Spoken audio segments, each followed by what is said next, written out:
Exercise 4.7 का question number 3 है, show that the roots of the following equation will be rational. तो rational की condition क्या होती थी, अगर हमारे पास डिस्क्रिमिनेंट जो आ जाए वो क्या हो जाए, परफेक्ट स्क्वायर हो, तो हम कहेंगे हमारे पास क्या है, रूट्स आर रैशनल। तो हम क्या करते हैं, ए और बी सी की वैल्यूज़ जो हैं गिवन इक्वेशन से ले लेते हैं। हमारे पास ए क्या होता है, कोफिशिएंट ऑफ एक्स स्क्वायर, उसको लिख लेते हैं पी प्लस क्यू। बी यहाँ पर क्या आ जाएगा, माइनस पी, और सी क्या आ जाएगा, माइनस क्यू।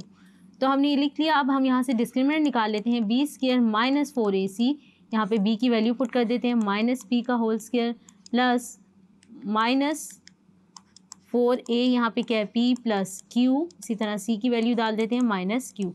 अब हम क्या करते हैं, सिंप्लीफिकेशन कर लेते हैं, ब्रैकेट्स ओपन कर लेते हैं, तो हमारे पास क्या आ जाएगा रिजल्ट, ये क्या आ जाएगा, minus P Q minus Q square.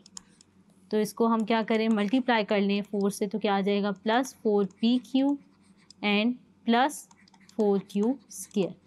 अब मैं इसको इस तरह लिख सकती हूँ, a स्क्वायर प्लस ये किसका होल स्क्वायर बनता है, 4q जो है वो किसका बनता है, 2q का। तो इसको मैं कंप्लीट स्क्वायर करके लिख लेती हूँ। अब मेरे पास यहाँ पे क्या आएगा, प्लस 2a क्या था p, और b क्या था, 2q।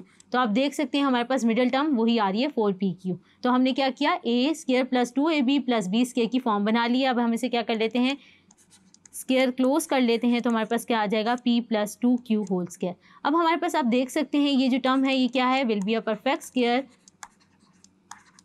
क्योंकि हमारे पास यहाँ पे क्या आ रहा है, होल स्क्वायर बन गया है। हमने इसे क्या किया था, फॉर्मूले में फॉर्मूला क्या कर दिया था, क्लोज। तो ये हमारे पास क्या है, will be a perfect square, so roots are rational.